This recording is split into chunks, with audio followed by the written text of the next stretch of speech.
नमस्कार। हमारा ग्रह, हमारी पृथ्वी, एक ऐसी दुनिया जो अरबों सालों से इस विशाल अंतरिक्ष में तैर रही है।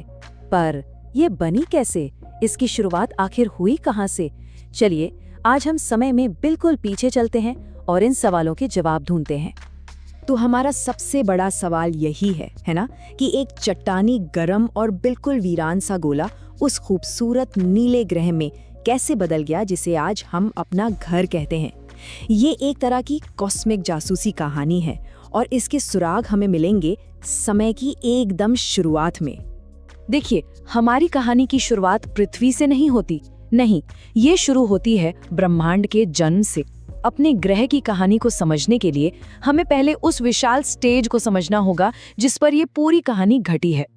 साइंटिस्ट का मानना है कि सब कुछ, मेरा मतलब सब कुछ, आज से लगभग 13.7 अरब साल पहले शुरू हुआ था।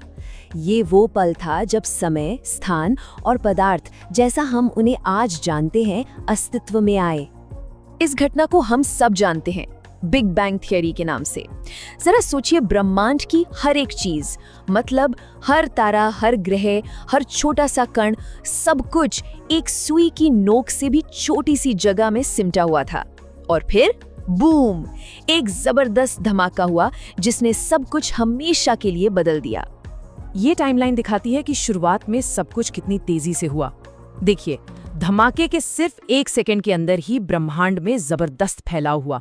सिर्फ 3 मिनट में पहले एटम बनने लगे और करीब 3 लाख साल बाद ब्रह्मांड इतना ठंडा हो गया कि मैटर स्थिर हो सका और पहली बार रोशनी पूरे ब्रह्मांड में आजादी से ट्रैवल कर पाई।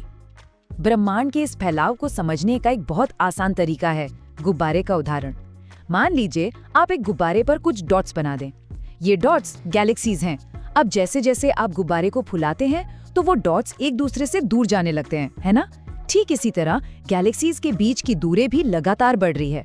हाँ, एक बात जरूरी है, गैलेक्सीज खुद नहीं फैल रही, बस उनके बीच की जगह बढ़ रही है। तो शुरुआत में ब्रह्मांड एक बहुत बड़ा अंधेरा और खाली सा स्पेस था।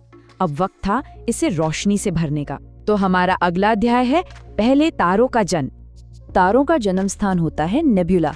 इन्हें निहारिका भी कहते हैं। ये असल में हाइड्रोजन और हीलियम गैस के बने बहुत विशाल बादल होते हैं और यहीं से गैलेक्सीज बनने की शुरुआत होती है। देखिए, शुरुआती ब्रह्मांड में मैटर हर जगह एक बराबर नहीं फैला था। कुछ जगहों पर ये थोड़ा ज्यादा डेंस था, मतलब घना था, और जहाँ ज्यादा घनत्व था वहाँ गुरुत्वाकर्षण यानी ग्रेविटी भी ज्यादा थी। बस इसी ग्रेविटी ने और मैटर को अपनी तरफ खींचा और धीरे धीरे अरबों तारों से भरी गैलेक्सीज का जन्म हुआ।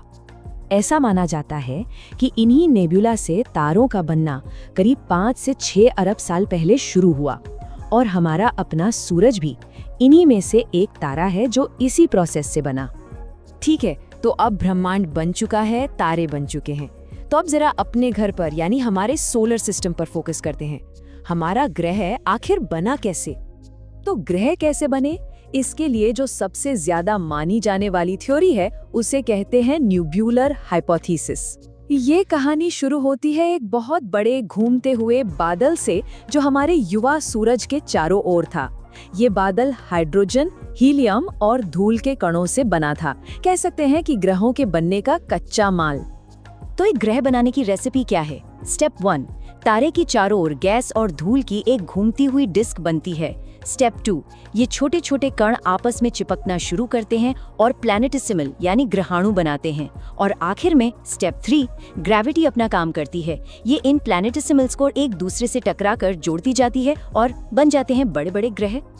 चलिए अब सीधा उस ग्रह पर आते हैं जिसे हम घर कहते हैं। शुरुआती दिनों में पृथ्वी एक बहुत ही अलग जगह थी, चट्टानी, बेहद गर्म और वीरान। तो ये बदली कैसे? और ये स्लाइड इस बदलाव को बहुत अच्छे से दिखाती है।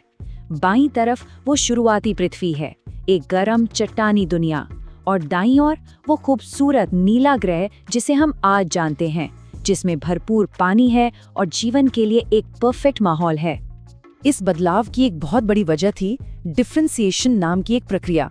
सोचिए, शुरुआती पृथ्वी पिघली हुई चट्टानों का एक गोला थी।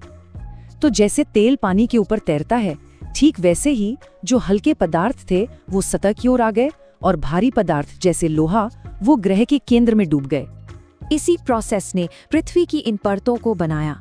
सबसे अंदर है ठोस इनर कोर, फिर उसके बाहर है लिक्विड आउटर कोर, इसके ऊपर है मेंटल और सबसे बाहरी पतली परत है क्रस्ट, जिस पर हम सब रहते हैं। एक स्ट्रक्चर्ड प्लैनेट होना तो एक बात है, लेकिन जीवन के लिए एक और बहुत जरूरी चीज चाहिए, एक वायुमंडल। तो चलिए अगले भाग में देखते हैं कि ये कैसे बना। पृथ्वी का जो पहला वायुमंडल था, जो ज्यादातर हाइड्रोजन और हीलियम से बना था, वो ज्यादा देर तक टिक नहीं पाया। सूरज से आने वाली सोलर विंड्स ने उसे उड़ाकर अंतरिक्ष में धकेल दिया। और ये सिर्फ पृथ्वी के साथ नहीं, बल्कि अंदर के सभी ग्रहों के साथ हुआ था। तो फिर हमारा दूसरा वायुमंडल कहाँ से आया? जवाब है पृथ्वी के अंदर से ही। इस प्रोसेस को डीगैसिंग कहते हैं, जहां ज्वालामुखियों के फटने से पृथ्वी के अंदर फंसी गैसें और पानी की भाप बाहर निकली। ये नया वायुमंडल आज के वायुमंडल से बहुत अलग था और हमारे लिए तो जहरीला होता। इसमें जलवाष्प, नाइट्रोजन, कार्बन डाइऑक्साइड, मीथेन और अमोनिया तो था, लेकिन एक चीज लगभग गायब थी, सांस लेने के लिए जरूरी ऑक्सीजन। और यहीं से कहानी असल में बहुत दिलचस्प हो जाती है। देखिए, जैसे जैसे पृथ्वी ठंडी हुई तो जो सारा जलवाष्प था वो जमा होकर महासागर बन गया। फिर करीब 3 अरब साल पहले इन्हीं महासागरों में एक ऐसे जीवन ने जन्म लिया जो फोटोसिंथेसिस कर सकता था। अब इस प्रोसेस में ऑक्सीजन एक वेस्ट प्रोडक्ट की तरह बाहर निकली।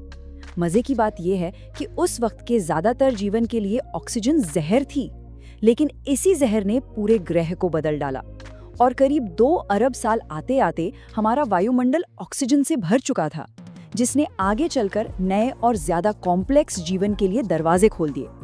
तो हमने एक ग्रह बना लिया, महासागर बना लिए और एक ऑक्सीजन से भरा वायुमंडल भी बना लिया। अब वक्त है हमारी कहानी के आखिरी और सबसे रहस्यमय अध्याय का, जीवन की उत्पत्ति।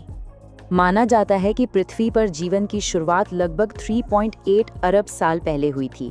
इसके सबूत हमें बहुत पुरानी चट्टानों में मिले फॉसिल्स से मिलते हैं। आज साइंटिस्ट्स जीवन की उत्पत्ति को एक असाधारण केमिकल घटना के तौर पर देखते हैं। पहले कॉम्प्लेक्स ऑर्गेनिक मॉलिक्यूल्स बने, फिर किसी तरह इन मॉलिक्यूल्स ने खुद को कॉपी करना सीख लिया, यानी प्रजनन करना।